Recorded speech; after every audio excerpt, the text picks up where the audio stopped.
Hey guys, it's me, Todd Howard! Do you wanna buy Skyrim for the nth time? No? Well, what about a Skyrim in space? Redfall? What's that? Never mind that! Hey guys, do you wanna buy FIFA? You're gonna love it! It has My so dudes, many you're good gonna love how many medals you get each Yes, time you push a button on this Call of Duty. It's Oh my absolutely god, incredible. God is so 2010s! Come buy some weapon skins on Valorant! Do you wanna be a part of the cool club like them? Wait a moment.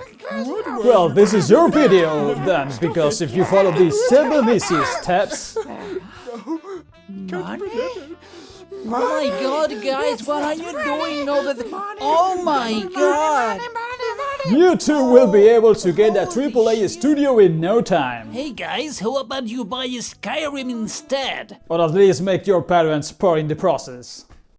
Step 1. Wait, what exactly is a AAA? Well, you may not have realized it, but the term AAA games is not something that has always been with us. It was initially coined by the press as a way to refer to big releases and categorically separate them from the rest of the video games. Almost as if it were a marketing move by multinational companies and the media got paid for it. Aha! Still, separating AAA games from the rest is not really a bad idea, especially when you think how close AAA games are from Hollywood's blockbuster hits. Look, the last superhero movie I watched in the cinema was Iron Man 1. Yet I am fully aware who the Avengers are. Captain America, Thor, Hulk, Iron Man, Redder, Scarlett Johansson, and the guy with the arrows, which is the support, right? And how do I know the latest Avengers film is Endgame, even though I didn't watch any of the previous ones? It's quite simple. Were you watching a tutorial on how to open a bottle? Avengers. Were you taking a spoonful of soap? Avengers! Were you wiping your ass? Avengers! Superhero movies are just one genre within the realm of blockbusters. You eagerly entered the theater, hyped up after all those trailers, and man, when you finish watching it, all you can say is... I'm broke! The main goal of blockbuster movies is pure and simple entertainment. It's the opposite of films like Citizen Kane or No Country for Old Men, which tell stories that go beyond what is seen on screen. There's a message, a background, a critique, a lesson, an art. Avengers, on the other hand, is nothing like that. We got the villains, we got the heroes, and the good guys defeat the bad guys because goodness must always prevail over evil, allowing us to feel better about ourselves and refrain from setting our respective governments ablaze. There are two things that connect the AAA game industry and blockbuster movies the most. Firstly, satisfying the mainstream audience, and secondly, having an incredibly effective marketing campaign. So, if your moderately alcoholic coworker wants to buy a game just because he saw a TV commercial, then you know it's a AAA release, and the game is called FIFA! The new Assassin's Creed, the Resident Evil remakes, Final Fantasy XVI, any Call of Duty since 2008, all of them are AAA games backed by the main video game companies. They play big, spend heaps of money, and rake even more. So it all comes down to your cousin wanting to buy the game. And think about it, which one will he buy first? Starfield from Bethesda or Baldur's Gate from Larian Studios? Eso se va a quedar. One comes from an independent developer who has poured their heart and soul into creating one of the best role-playing games in history without betraying their loyal player base. The other one is Tom Howard trying to sell you Skyrim yet again. Which one will your cousin buy? Independent studios simply can't afford the amount of money required to promote their games the same way big developers do. Baldur's Gate 3 has seen what the AAA realm is like thanks to its player base ensuring that everyone knew the outstanding work of Larian Studios. Because nowadays, releasing a nice and polished game without Battle Pass while focusing on the user experience does not meet industry standards! All these guys, they just don't understand players. I can do it better. Well, let's see about that. Step 2. Make your video game, boy! Oh, I remember when I first started playing video games. It was the year 1856 and I had a brand new red Game Boy Pocket. And what was considered a good game back then? This.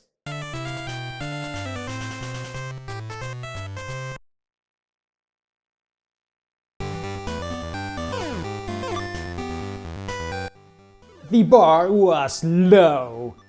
In the Game Boy era, you could create any absurdity as a video game and no one would bat an eye. Hey, why don't we make a trading sticker game? We could use the Game Boy's data cable to send them between consoles. Cool, but stickers suck! What if we send monsters instead? Great idea! And since you're carrying the monsters in your pocket, we should call it Pocket Monsters. Pocket Monsters sucks! Make it shorter! Alright, let's call it Po-Ke-Mon. It sold 31 million copies!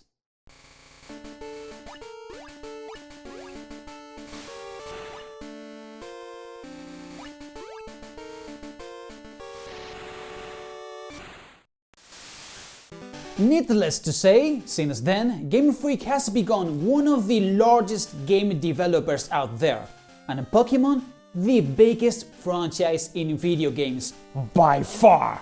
You know, there was a time in history when video games were considered mere toys, something for children and occasional casual players. That's why the original Game Boy, the one you could use as a blunt weapon in an involuntary homicide, was launched with the game Tetris. And the outrageous new game Tetris. And for head-to-head competition, use Video Link. Tetris had a puzzle-like aesthetic, but provided an arcade experience where you fit together pieces to create lines, or if you're me, crying uncontrollably while having a panic attack after misplacing the lone piece and experiencing the crushing realization of your own inadequacy and a total failure! Video gaming then made you tougher. Creating a game in those days was vastly different from what we see today. Specialized gaming media was still a niche, and as a kid, you didn't want the best game, you just wanted the game with the coolest cover art. The games you could buy were on the game shelves on your department store. That's it! Meaning there was no algorithmic pre-selection to show you the available games. Right, Mr. Gabe? Dude, you don't even want to know what's down there. Still having nightmares. Right. As a kid, there was a sense of excitement and surprise when you saved up your pocket money for months, bought a game that looked cool, and discovered a hidden gem.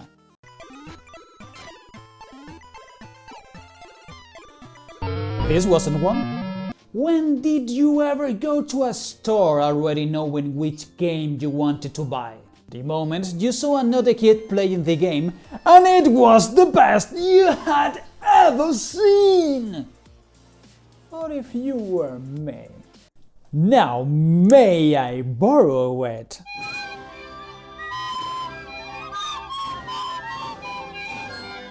As the years went by, the consumer grew both in size and age.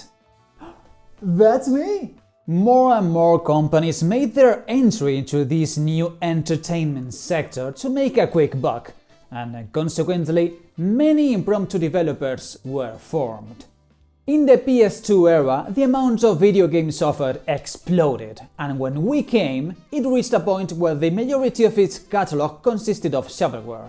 Buying a game that wasn't from Nintendo could lead to disappointment, deceit, and a potential seizure. As a result, after the bubble burst, a significant number of small developers disappeared. Just like you, right, honey? She deserved better, not gonna lie. With the arrival of the PS3 and Xbox, the level of demand and the budget required for video games increased significantly. Publishers had learned their lesson from the previous generation, making it more challenging to support small projects. For years, the bulk of the market was dominated by big developers who left no room for anyone else. So, what did the small studios do then? The same thing I do when my father tells me to find a job. Run to the internet! Newgrounds! They wrote some stuff under the tank. Flash games, an era of the internet that was as wild as it was thrilling. People with zero to no knowledge would open Adobe Flash, get Saddam Hussein in a blender and push the button to reach world fame. It smelled like feet, but it was glorious. Although occasionally a game would emerge that was truly worth playing. Games that started with an extravagant idea but quickly took shape, giving rise to unheard of talents. Do you enjoy platformers but find Super Mario insultingly easy? Well, allow me to introduce you to Meat Boy! Do you like The Legend of Zelda but wish it reminded you of how the priest in your hometown touched you when you two were alone? Well, meet the Bending of Isaac!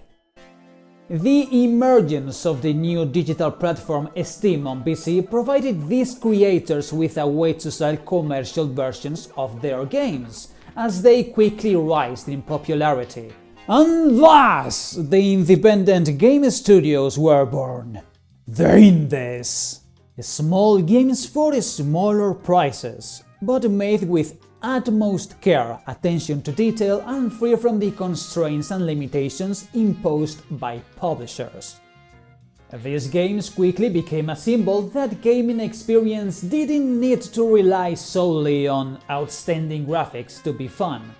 What truly mattered was the love and support between the authors and the community. Faced with the overwhelming number of game options in the market, the industry diversified even more into the small niches created by independent studios. With the advent of Unity and other design programs, the variety of games multiplied even further. Nowadays, anyone with enough determination can create a video game. Although breaking through the algorithm barrier for people to even know you exist is now the problem. Just like with this channel! I feel understood. Alright, I've made my own video game, with blackjack and hookers. Well, where do the millions roll in? Step 3. Gotta nurture that sweet community. Did you know what's better than selling 31 million copies of Pokemon? Selling 31 million twice! Or thrice! Or ninths! If you look up the word franchise in the dictionary, you get Pokemon. The fact is, few companies are capable of consistently pleasing their players like Pokemon.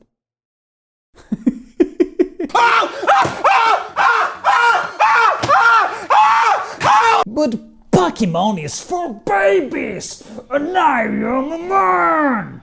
I play Dark Souls! Well, not all of them. I only played the first one. I couldn't get past the gargoyles. If there's a company that has grown without alienating its players, it's From Software. It all started with Demon's Souls on PS3. Well, actually before, but they'd rather not talk about it. And they have evolved the formula across their repertoire From the Victorian era to Oriental lands to piloting a giant mech,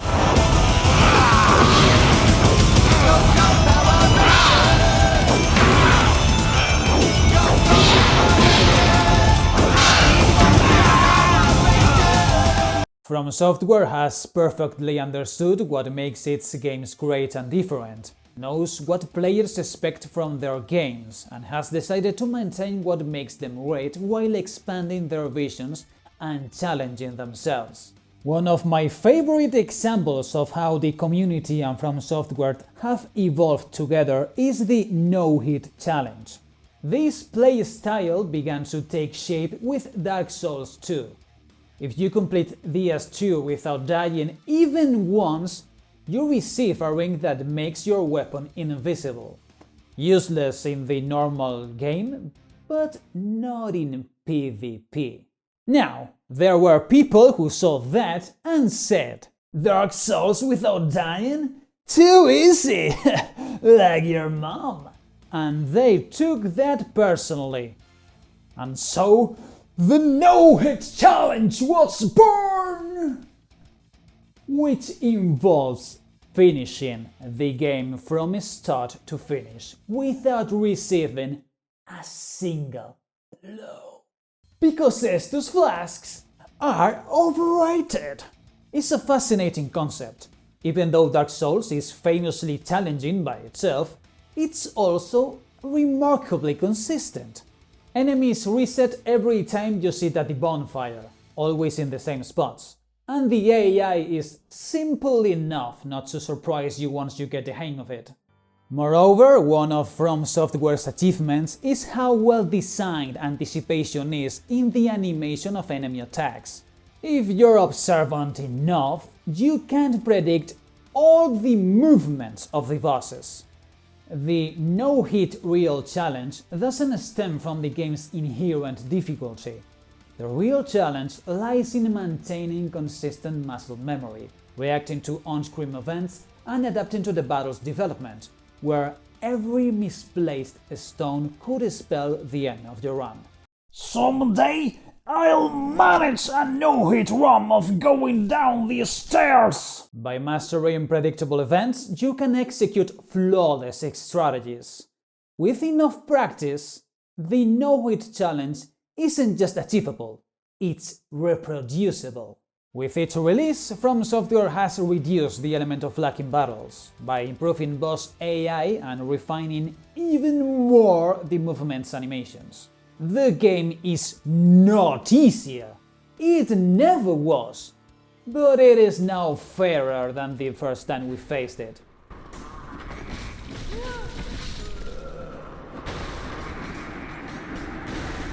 This is... But releasing a great game is pointless when no one buys it! Step 4! Know how to launch your fucking game. Optional. Sell your integrity to the marketing team. Gather around, children. Today I will tell you a story of emotion, promises and betrayal. It's the tale of the best video game of all time for many, many years. At a certain point in history, the Square Enix empire was divided into Squaresoft and Enix. Enix held the powerful Dragon Quest saga, the original JRPG, and Squaresoft had set a new standard with Final Fantasy as its centerpiece. Both developer studios shared adjacent territories, yet managed to coexist peacefully. The Squaresoft empire was preparing a new era. It was a good game, with a brave heart and an intrepid attitude, unafraid to explore unknown narratives.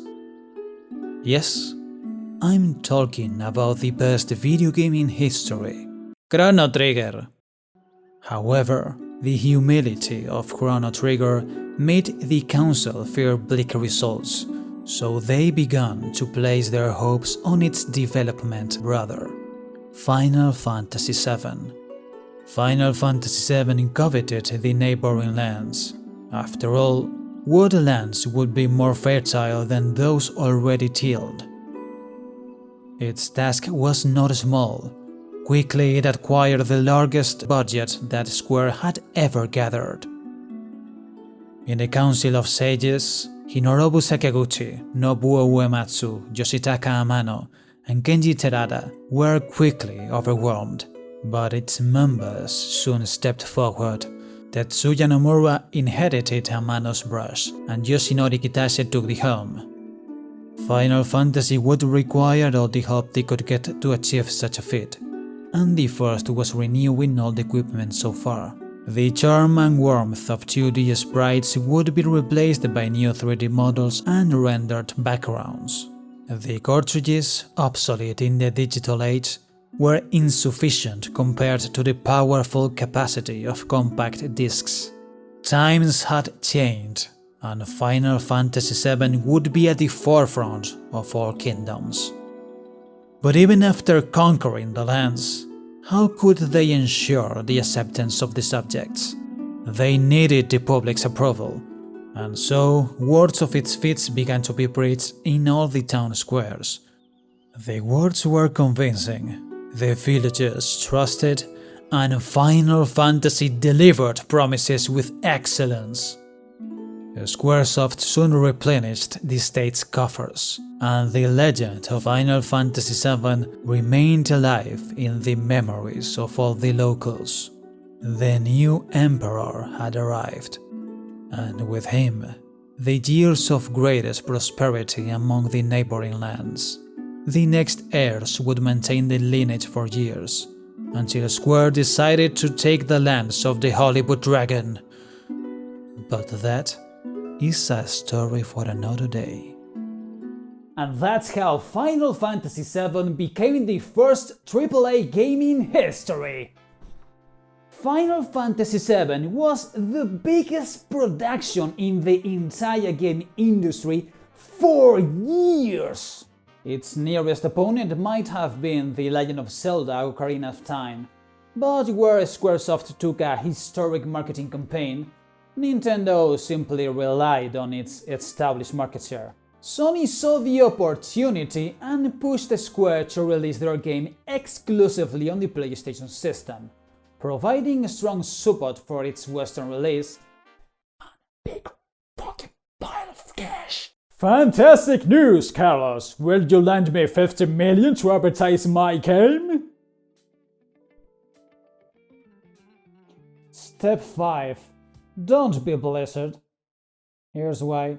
So, you need money. There are two ways to get it. The honest way involves creating a successful game, making profits, reinvesting those profits to improve the sequel to get even more money, which you'll use to expand the team and make another game. And you keep on going until you fill the management with people that haven't played a video game in his life, and you end up becoming Bethesda. Bethesda, such a fascinating story. Initially, Bethesda was a small company focused solely on PC games, breaking away from prevailing trends. It was 1994. People were still playing Mega Man, and Donkey Kong Country was the best-selling game of the year. So, while the average player was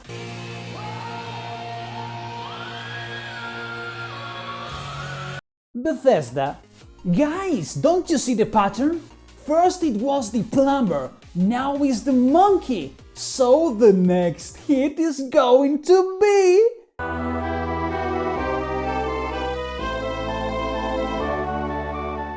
Whoa, is that the map?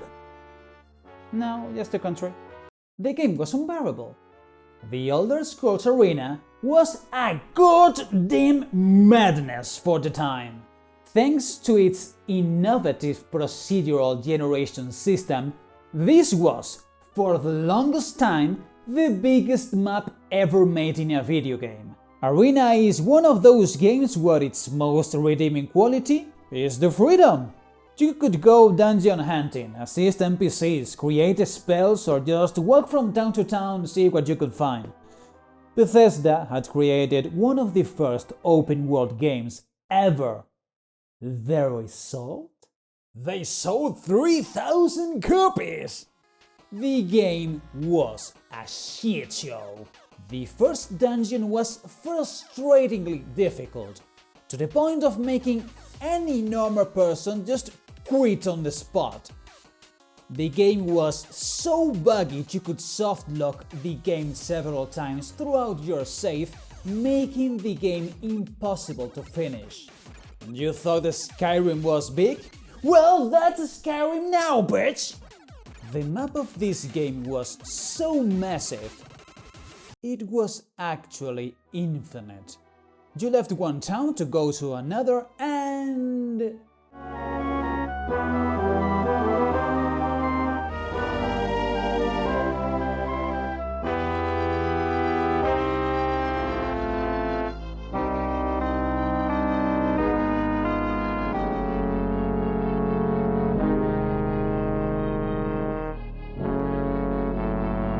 fuck it.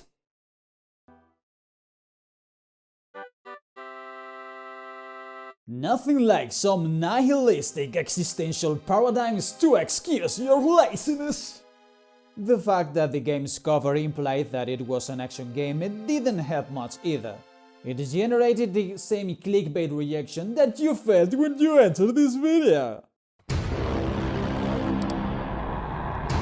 Oh no! I've subscribed to this ignominious channel! However, the game's open-world feature and day-night cycles offered an immersive experience hard to match for any other game. Eventually, word of mouth ended up spreading in RPG circles, and Bethesda managed not to completely sink in its first attempt. Building on this success, Bethesda worked on the second installment of the Elder Scrolls, Daggerfall. Bethesda learned their lesson this time, focusing on the region of Hammerfell and creating a more manageable game world. With barely 15,000 cities, 750,000 NPCs, and a size comparable to Great Britain. So much manageable by all means. Their efforts paid off, and Daggerfall's success set the stage for Bethesda to become a prominent player in the gaming industry. With each sequel of The Elder Scrolls, the result was better and their success greater. Hits that were successfully built into new IPs like Fallout.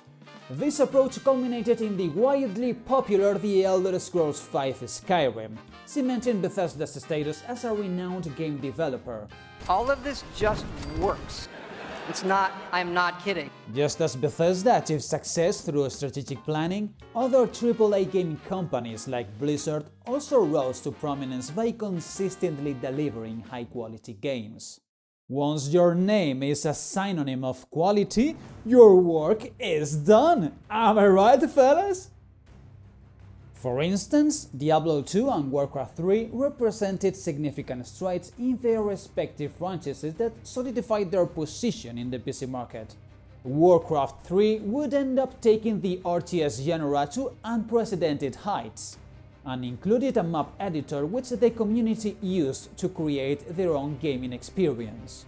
Experiences that led to the creation of the map Defense of the Ancients All-Stars, in which people played on a symmetrical map with a focus on heroes rather than armies, and where the community developed their own characters' designs to play with. Despite its success, the game mode wasn't supported by Blizzard and would later branch out of Warcraft 3. Warcraft, you play Warcraft, I play Warcraft! As a matter of fact, Defense of the Ancients, or Dota, would have its formalized sequel in Steam as a direct competition for Blizzard. Not to mention, another of Dota's original developers would join Riot Games and launch their own version, later known by the entire world as League of Legends. So yeah, if you like money, don't be Blizzard. Step 6. You made it! Now just don't fuck it up! Congratulations! Now you have a multi-million-dollar game studio. From now on, you just need to avoid making movies. Especially when you have never done one in your life! Oh, right, yeah. Indeed, Squaresoft faced serious problems after Spirit Within's huge box office failure. After that, Sakaguchi resigned from Square and Squaresoft merged with Enix to strengthen its market value. The Final Fantasy series underwent significant changes after Sakaguchi's departure. Final Fantasy XII was already shifting away from turn-based combat, and 13 finished the job introducing its full-fledged auto-combat. Final Fantasy XV embraced the ARPG style influenced by Kingdom Hearts. The latest installment, Final Fantasy XVI, no longer resembles a traditional role-playing game beyond its cinematic density. Kojima-san would be proud! Speaking of dance, do you remember the company known for creating games that heavily relied on immersion, character customization, and elaborate story branches throughout dialogues? Well, this is them now! Tied to this place, kid. Your energy. I hope the color of my energy is blue. I don't know you. Just keep your distance. One Statue of David impression coming up. Now, just answer me one simple question. Are you human? Because I will not serve a synth. No, I'm Jangles, the moon monkey. Sarcasm consists of being a cretin! Bethesda isn't even dead yet, we can still hit some more! The Fallout 76 nuclear disaster, Redfall's phantom release, and the worse than lukewarm reception of Starfield. I have no idea where things went wrong with Bethesda, but I hope the millions were worth it.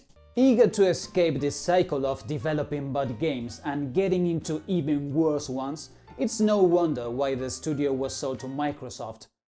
Speaking of Microsoft...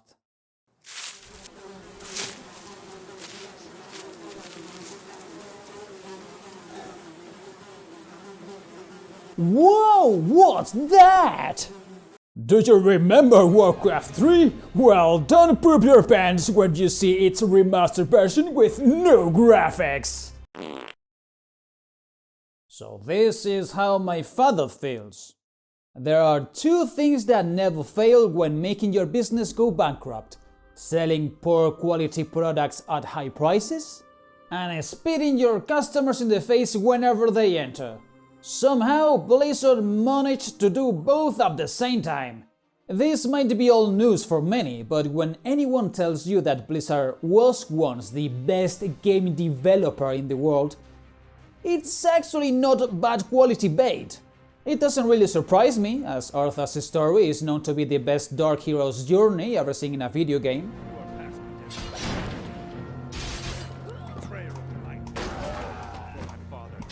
It's the new COVID-24, guys! The RTS obsession Blizzard started made it worldwide, and the social phenomenon we see today in Korea was born then.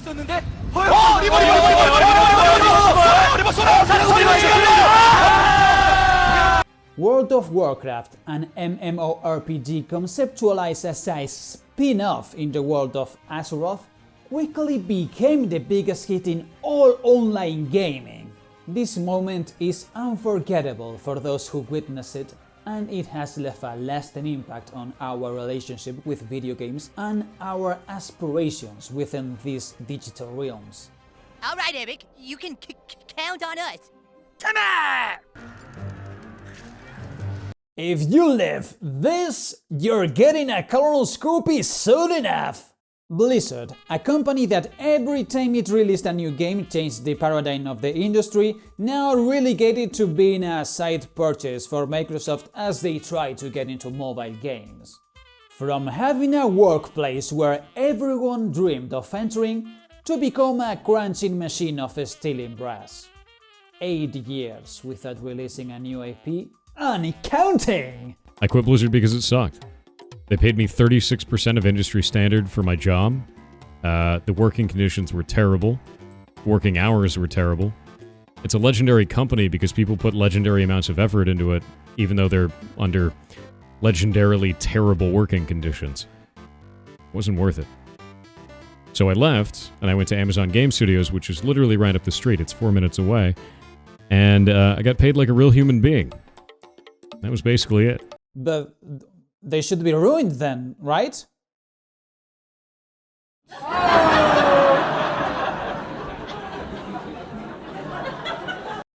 Step 7. Sell your ass to the businessman. Alright, getting advised by a larger company or private investors doesn't always lead to a bad outcome. Back when Sony entered the video game industry with the first PlayStation console, many studios took the chance to try their luck on this new platform. And because not everyone had a dilator and a gag to publish with Nintendo, Sony didn't have its own studio to create exclusive games yet. Much of its catalog became exclusive simply due to the technological incompatibility between the PlayStation and Nintendo 64. In particular, there was a vast difference in storage capacity between Nintendo's 64MB cartridges and Sony's 700MB CDs. It's so big. Third-party games such as Crash Bandicoot and Spyro ended up becoming mascots for Sony on their own merit. And although both franchises were eventually set aside by Naughty Dog and Insomniac Games, respectively, Sony didn't let their talent slip away. Naughty Dog then went on to develop the Jak and Daxter trilogy for PS2, the Uncharted saga for PS3, and the hit The Last of Us for all platforms you can find, cause it's too much money to say no! You're not part of the cool guys anymore, Xbox! Insomniac took the opportunity and sold the Spyro franchise. How could you do this to me? To go on to create the new Ratchet & Clank franchise for PS2 and beyond, and the Resistance trilogy for PS3, which aimed to rival Microsoft Gears of War. By 2013, the company was already approaching 20 years, and we all know what happens then. Your father kicks you out of the house!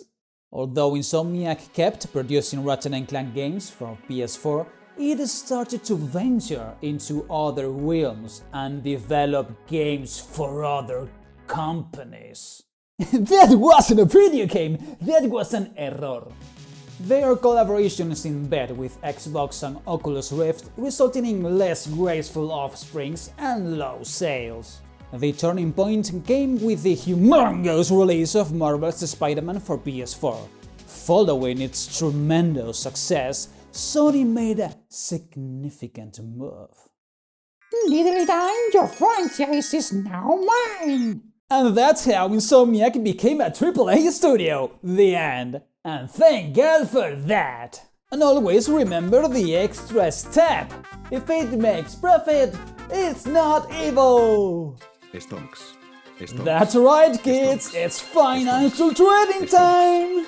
The company you sold your ass to also has its ass owned by third parties. And these third parties now want to squeeze your butt cheeks and make you scream like a little girl. Shy to me. You see, people have too much money in their pockets nowadays. They need to use it in something. This $20 skin is not a rip-off disguised as a digital product. It's the means to world peace. Because there can't be any war when everybody's poor. So, when EA released Battlefront 2 and based player progression on loot boxes leading to a potential gambling addiction in teens, but then they saw the quarterly results of the company, even politicians said, "The kids will be fine."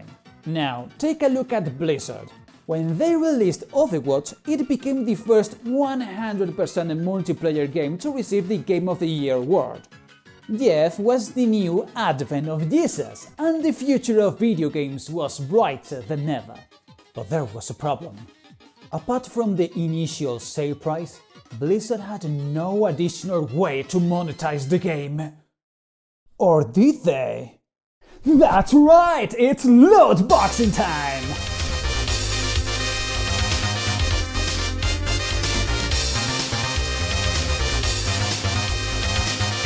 But there was a hitch.